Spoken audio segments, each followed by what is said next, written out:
ہجرت سے پہلے جو صورتیں نازل ہوئی انہیں مکی صورت کہا جاتا ہے، اور جو ہجرت کے بعد میں نازل ہوئی ان صورتوں کو مدنی صورت کہا جاتا ہے۔ قرآن مجید کی ابتدا بسم اللہ الرحمن الرحیم سے کی گئی۔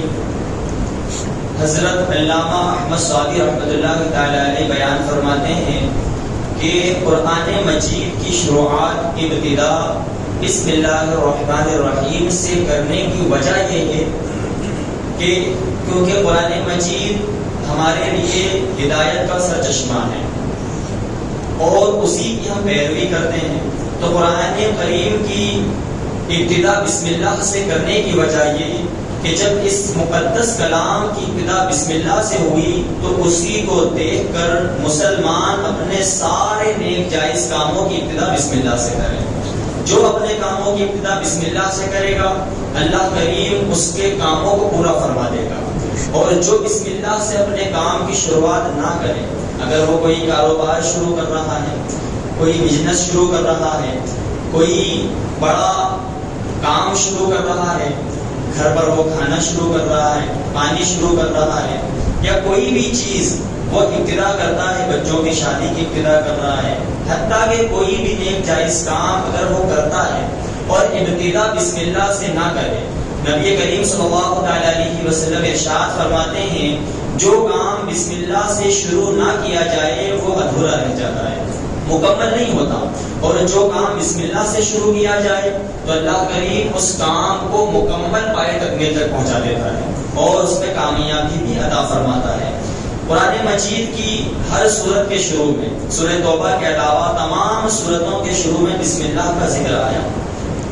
بسم اللہ شریف خود ایک آیت ہے، یہ ایسا نہیں ہے کہ قرآن مجید سے ہٹ کر کے کوئی جملہ ہو، نہیں، قرآن مجید کی مکمل ایک آیت بسم اللہ الرحمن الرحیم ہے، لیکن جبریل امین جب بھی کوئی صورت لے کر نبی کریم کی بارگاہ میں آتے تو بسم اللہ کا دور ضرور فرماتے، اس لیے ہر صورت کے شروع میں بسم اللہ لکھی گئی، اور ایسے ہی دو صورتوں کے درمیان فاصلہ ہو جائے حد امتیاز پیدا کرنے کے لیے بندوں کو تشویش نہ ہو کہ کون سی صورت جدا ہے کون سی، اگر بسم اللہ کی اس میں اہتمام نہیں کیا جاتا تو بندوں کو شبہ پیدا ہوتا کہ کون سی صورت کہاں ختم ہو رہی ہے اور کس صورت کی ابتدا کہاں سے ہو رہی ہے، تو فاصلہ اور حد امتیاز پیدا کرنے کے لیے بھی ہر صورت کے شروع میں بسم اللہ الرحمن الرحیم کا ذکر کیا جاتا ہے۔ بہرحال بسم اللہ سے قرآن کا آغاز یہ ہوتا ہے، اور قرآن مجید کی پہلی آیت والحمدللہ رب العالمین ہے۔ بسم اللہ الرحمن الرحیم اللہ کے نام سے شروع جو نہایت مہربان رحمت والا ہے، تو اللہ کا نام جب لے لیا تو یقیناً جو کام شروع ہوگا وہ پائے تکمیل تک ضرور پہنچے گا۔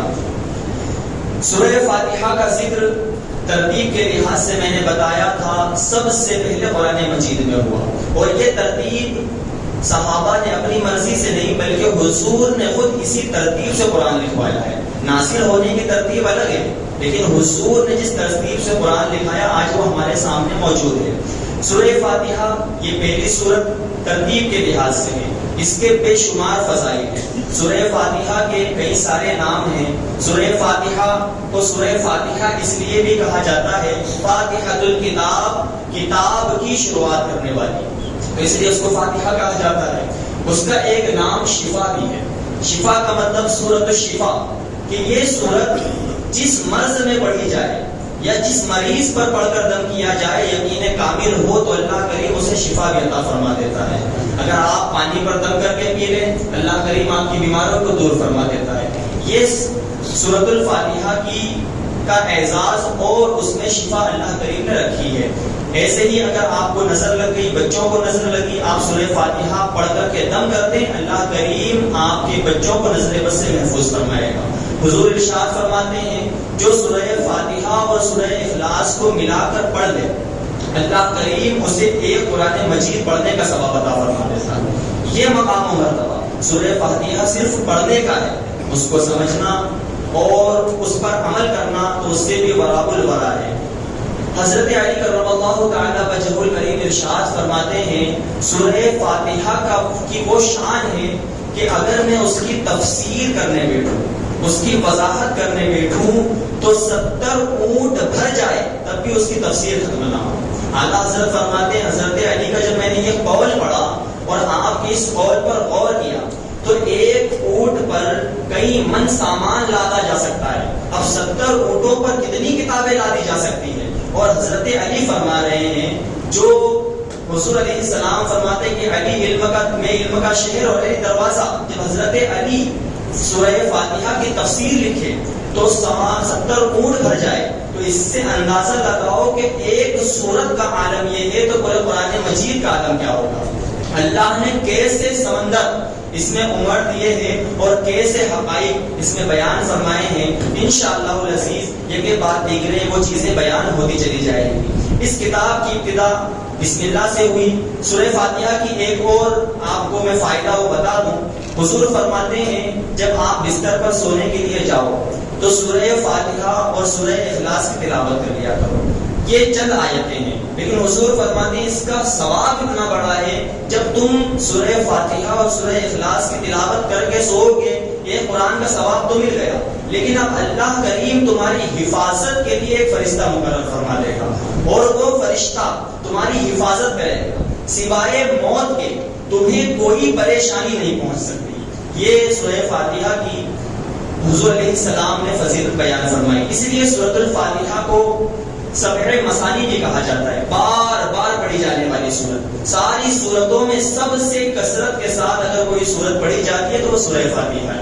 نماز میں آپ دیکھیں بار بار اسی کی تکرار, ذکر و اذکار میں اسی کی تکرار. اور حضور نے فرمایا الحمدللہ یہ سب سے پیاری حمد ہے اور لا الہ الا اللہ یہ سب سے بڑا ذکر ہے. تو اللہ کا ذکر کرے, لا الہ الا اللہ سے کرے, اللہ کی تعریف بیان کرے تو الحمدللہ سے کرے. ایک اور حدیث سنا دو. حضور علیہ السلام نے ارشاد فرمایا کہ جب اللہ کریم کسی بندے کو کوئی نعمت عطا فرماتا ہے, کتنی ہی بڑی نعمت ہو, تم اگر زندگی اور موت کے درمیان ہو اور تمہیں زندگی مل جائے تو کتنی بڑی نعمت. تمہیں آنکھ کی روشنی مل جائے کتنی بڑی نعمت. تم قرض کے دلدل میں پھنسے ہوئے ہو اللہ تمہیں قرض سے بری کر دے کتنی بڑی نعمت. اللہ کریم تمہیں دنیا کی بڑی سے بڑی نعمت عطا فرما دے, حضور ارشاد فرماتے ہیں وہ کتنی ہی بڑی نعمت ہو. اس نعمت کے ملنے پر اگر بندہ صرف اتنا کہہ دے الحمدللہ تو اللہ کے نزدیک یہ کلمہ اس نعمت سے بھی زیادہ بڑا ہو جاتا ہے. جب بندہ اس کی نعمت پر یہ شکر ادا کرتا ہے, اس کی حمد کرتا ہے تو اللہ کے نزدیک اس نعمت سے بڑے یہ کلمات ہوتے ہیں. اب اللہ اپنی تعریف کو سن کر اور خوش ہوتا ہے اور پھر بندے کو اس شکر پر مزید نعمت عطا فرما دیتا ہے. یہ شان اس ذکر کی ہے. بہرحال قرآن مجید کی ابتدا ہوئی الحمدللہ رب العالمین. حمد کا مطلب ہے تعریف, خوبی. اب حمد تعریف اس پر الف لام آیا الحمد. الف لام آنے کی وجہ سے اس کا معنی ہوا تمام تعریفیں, ساری خوبیاں. الف لام کی خاصیت یہ ہے جب بھی داخل ہوتا ہے تو تمام کا معنی پیدا کر دیتا ہے. تمام خوبیاں یعنی ہر خوبی کس کے لیے, للہ اللہ کے لیے. لام زیر لی کا مطلب ہوتا ہے کے لیے, للہ اللہ کے لیے. تمام خوبیاں اللہ کے لیے, تمام تعریفیں اللہ کے لیے. یہاں ایک بات یاد رکھنا, مثال کے طور پر میں اس بچے کی خوبی بیان کروں کہ اللہ کریم نے اس پیارے بچے کو حسن و جمال عطا فرمایا تو یہ تعریف میں اس کی کر رہا ہوں لیکن در حقیقت یہ تعریف اس کی نہیں اللہ کی تعریف ہے. مثال کے طور پر مسجد کی میں تعریف کروں کہ انجینئر نے کتنی خوبصورت ڈیزائننگ کی, اس کو ٹھیکیدار نے کتنے حسن و خوبی کے ساتھ ترتیب دیا. ہم ان کے فضائل, ہم ان کی خوبیاں بیان کریں لیکن در حقیقت یہ بندے کی خوبی بیان کرنا نہیں, در حقیقت اللہ کی خوبی بیان کرنا ہے. کیونکہ یہ صلاحیت دینے والا, یہ ملکہ دینے والا کوئی اور نہیں, ہمارا اللہ ہے. پوری کائنات کی تخلیق فرمانے والا اللہ ہے. اس لیے کائنات میں آپ کسی کی بھی تعریف کریں گے در حقیقت یہ اس کی تعریف نہیں بلکہ مالک حقیقی کی تعریف ہوا کرتی ہے. تو تمام تعریفیں صرف اور صرف اللہ کے لیے ہے. وہ اللہ کون ہے؟ رب العالمین. رب کا معنی پالنے والا, مالک, سردار, سید, یہ اس کا معنی کیا جاتا ہے. عالمین, عالم کہتے ہیں اللہ کے سوا جتنی بھی چیزیں چاند و سورج عالم میں داخل، زمین و آسمان عالم میں داخل، انسان و جنات عالم میں داخل، دنیا کی ہر چیز یہ عالم ہے۔ اللہ کے سوا ہر چیز کو عالم کہتے ہیں۔ اللہ فرماتا ہے رب العالمین، تمام تعریفیں اللہ کے لیے جو عالمین کا رب ہے، عالمین کا پالنے والا ہے۔ اب جب یہ ذکر آیا کہ رب العالمین، وہ سارے عالم کا رب ہے، تمام جہان کا رب ہے، تو اب ظاہر ہے کہ بندے کے دل میں خوف پیدا ہو کہ جو سب کا رب ہے، اب پتہ نہیں وہ ہمارے ساتھ معاملہ کیسا کرے، ہمارے ساتھ ہمیں عذاب دے یا جزا دے، ہمارے ساتھ کیسا معاملہ کرے، کیونکہ مالک ہو، سب کو پیدا فرمانے والا ہو۔ تو اللہ کریم نے اسی کے ساتھ اپنی صفت بیان کر دی، الرحمن الرحیم، اے بندے گھبرا نہیں، تیرا رب رحمان بھی ہے اور رحیم بھی ہے، وہ نہایت رحمان ہے، وہ نہایت مہربانی فرمانے والا، اور اس کے جیسی رحمت کوئی نہیں کر سکتا، ایسی رحمت فرمانے والا۔ تو اللہ نے اپنی دو صفتوں کو بیان کیا، لیکن اس کا مطلب یہ نہیں کہ بندہ گناہوں میں ملوث ہو جائے کہ میرا رب تو بڑا رحمان ہے، میرا رب تو رحیم ہے، ایسا کریم ہے کہ گناہ گاروں کو بھی بخش دیتا ہے۔ اس میں کوئی شک نہیں کہ ہمارا رب رحمان و رحیم ہے، وہ تو یقیناً گناہ گاروں کو بخشتا ہے اور انشاءاللہ بخشے گا اور جنت عطا فرمائے گا، لیکن اس کا مطلب یہ نہیں ہے کہ بندہ اس کے رحم پر نظر رکھ کے گناہوں میں ملوث ہوتا چلا جائے، کیونکہ اللہ نے رحمان و رحیم کے ساتھ اپنی دوسری صفات بھی بیان کی کہ اگر وہ رحمان و رحیم ہے تو قہار و جبار بھی ہے۔ ان بطش ربک لشدید، تیرے رب کی پکڑ بڑی سخت ہے، اگر وہ چاہے تو بخش دے، اور اگر پکڑ فرمانا چاہے تو پھر کوئی اس کی پکڑ سے چھوٹ نہیں سکتا۔ اسی لیے آگے متصلاً فوراً ذکر فرمایا مالک یوم الدین، بندے یاد رکھنا قیامت کے دن کا مالک بھی میں ہوں، قیامت کے دن سارے معاملات فرمانے والا میں ہوں۔ تو نتیجہ کیا نکلا؟ نتیجہ یہ کہ تمہیں اللہ کی تعریف و توصیف بیان کرنا ہے، کیونکہ ہمیں پیدا فرمانے والا ہو، اس کے رحم پر امید بھی رکھنا ہے، لیکن بے باک نہیں ہونا، گناہوں میں ملوث نہیں ہونا، گناہوں پہ بے باک نہیں ہونا۔ یہ خیال رکھنا مالک یوم الدین، قیامت کے دن کا مالک بھی وہی ہے اور حساب و کتاب لینے والا بھی وہی ہے۔ ایک بالشت بھی سرکنے نہ دیا جائے گا جب تک بندہ حساب پورا نہ دے لے۔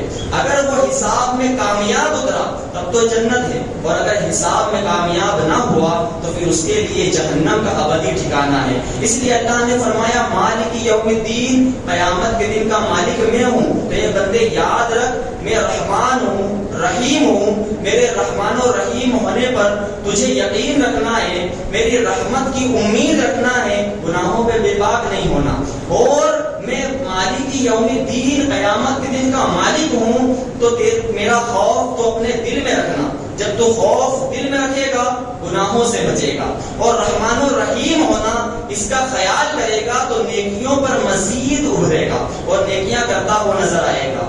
تو اس لیے حکم کیا آیا کہ نہ تو ہمیں بے باک ہونا ہے، نہ بہت زیادہ خوف و دہشت میں رہنا ہے کہ ہمارے گناہ تو ایسے ہیں، ہمارے اعمال تو ایسے ہیں، ہمارا ٹھکانہ تو بس جہنم ہے، یہ بھی نہیں سوچنا۔ تمہیں خوف اور رحم کے درمیان رہنا ہے، بہت زیادہ بے باک بھی نہیں ہونا اور بہت زیادہ خوش فہمی میں مبتلا بھی نہیں ہونا۔ خوف و رحم کے درمیان کی کیفیت تم اپنے سینے میں پیدا کر لو، اللہ کریم اس کیفیت کے طفیل تمہیں بخشش عطا فرما دے گا اور جنت الفردوس میں اعلیٰ مقام عطا فرمائے گا۔ تو اس لیے ان تین آیتوں سے یہی سمجھ میں آیا اللہ کی پاکی بیان کرنا ہے، اس کے رحم پر امید رکھنا ہے، اور اس کا خوف اپنے سینے میں بسا کر کے رکھنا ہے۔ انشاءاللہ اس کے آگے کی تفسیر آیات کی وہ کل ہوگی انشاءاللہ۔ دعا کریں اللہم صلی علی سیدنا و مولانا محمد معدن الجود والکرم وآلہ الکرام وابنہ الکریم وبارک وسلم صلی علیہ صلاة و سلام علیک یا رسول اللہ صلی اللہ تعالی علیہ وسلم۔ اللهم ربنا آتنا في الدنيا حسنة وفي الآخرة حسنة وقنا عذاب النار، وصلى الله تعالى على خير خلقه ونور